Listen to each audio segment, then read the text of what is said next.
तेरे तो एल लग गए, एल लग गए, तेरे एल लग गए। सो दोस्तों, सरकार का बहुत बड़ा फैसला किस चीज को लेकर, तो गवर्नमेंट जॉब के प्रति जो एग्जाम होता है उस चीज को लेकर है। सरकार का यह फैसला कहीं ना कहीं स्टूडेंट लोगों को झकझोर कर रख दिया है, और यह फैसला कहीं ना कहीं कुछ अच्छा भी है और कहीं ना कहीं बहुत खराब भी है।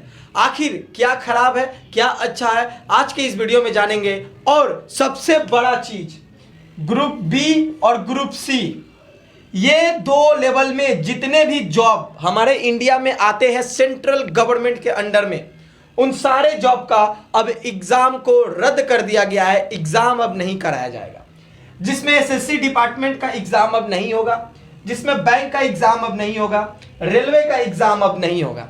कहने का मतलब क्या है, एसएससी डिपार्टमेंट में जितने भी पोस्ट होती है, SSC GD, SSC MTS, SSC CHSL, SSC junior Hindi translator, SSC departmental exam, इसके अलावा bank PO, bank manager, bank SO, IBPS का जितना भी रिक्रूटमेंट होता है, इसके अलावा रेलवे का ग्रुप बी ग्रुप सी जितना भी रिक्रूटमेंट होता है, इन सारा का एग्जाम को कैंसिल कर दिया गया है, रद्द कर दिया गया है। तो सारा एग्जाम को रद्द करके एक एग्जाम लाई है। वो एग्जाम का नाम क्या है, तो सीईटी। सीईटी के बारे में मैं बताऊंगा। इसके अलावा सीईटी जो एजेंसी करवाएगी, एनआर के बारे में बताऊंगा, और ये लागू होगा 2024 साल से।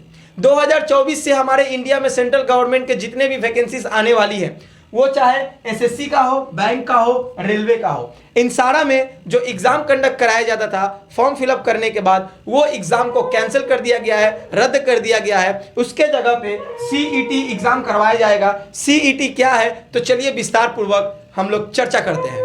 फर्स्ट हम लोग बात करते हैं सीईटी का फुल फॉर्म क्या है, कॉमन एलिजिबिलिटी टेस्ट।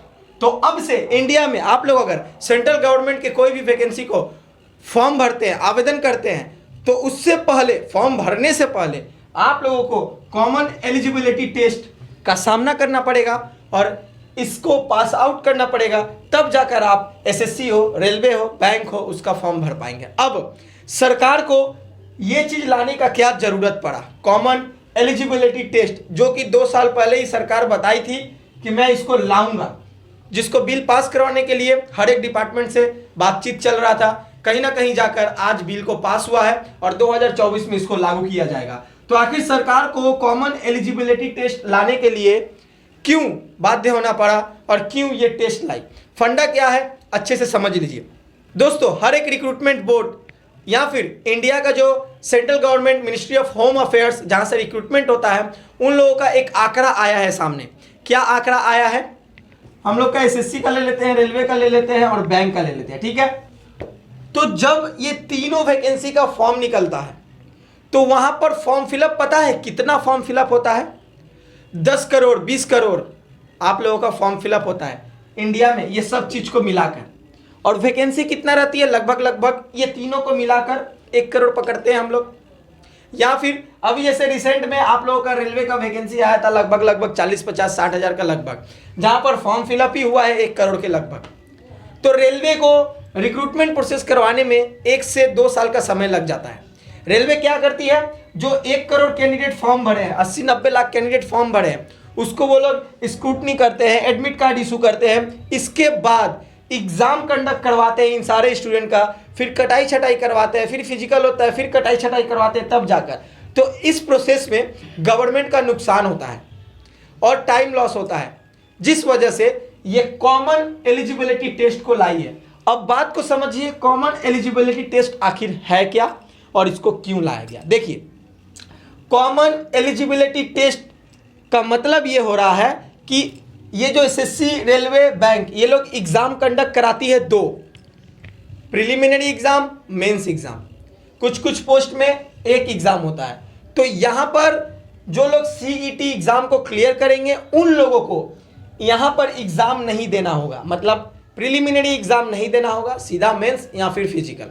समझ में आया? अच्छा, बात को अच्छे से समझिए। एग्जाम का फैसिलिटी दोस्तों, अगर आप लोग सीईटी एग्जाम को पास कर लेते हैं तो आप लोगों को 3 साल आप लोगों को 3 साल सीईटी एग्जाम नहीं देना होगा और 3 साल में कोई भी वैकेंसी आता है एसएससी, रेलवे, बैंक, उसका फॉर्म आप लोग भर सकते हैं और सीधे मेंस एग्जाम दे सकते हैं। समझ में आ गया।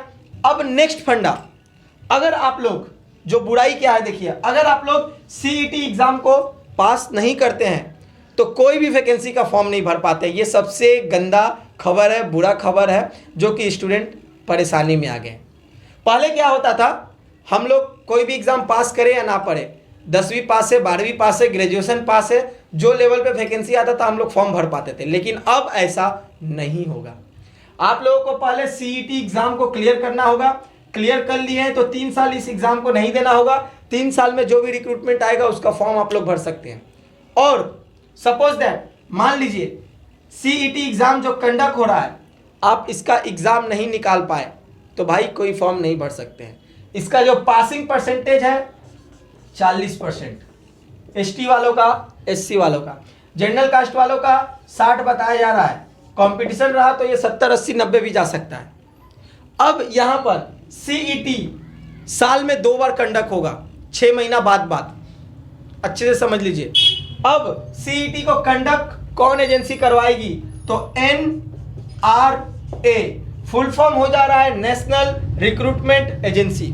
ये आप लोगों का सीईटी कंडक्ट करवाएगी। समझ में आ गया। तो फंडा यही है भाई, अब आप लोग कमर कस लीजिए और अच्छे से तैयारी में जुट जाइए, क्योंकि आप लोगों के सामने बहुत बड़ा चुनौती आ चुका है, सीईटी कॉमन एलिजिबिलिटी टेस्ट। तो इसको पास करिए, तब जाकर अब जॉब का फॉर्म भर पाएंगे। तो यही बदलाव हुआ है। और जो लोग सोच रहे हैं कि एग्जाम खत्म होगा, नहीं, ऐसा कुछ नहीं हो रहा है। वो एग्जाम खत्म हो रहा है तो यहाँ पर सामने में एक एग्जाम आ चुका है दोस्तों। तो यही है फंडा, जो सरकार का बहुत बड़ा अपडेट था 2024 को लेकर, आप लोगों को बता दिया हूं। तो चलिए, इन्फॉर्मेशन कैसा लगा कमेंट सेक्शन में कमेंट करके जरूर बताइएगा। मिलेंगे अब हम लोग नेक्स्ट वीडियो में कुछ नए टॉपिक के साथ, कुछ नए अपडेट के साथ। तब तक के लिए आज का मेरा पूरा वीडियो देखने के लिए थैंक यू। जय हिंद, जय भारत, वंदे मातरम।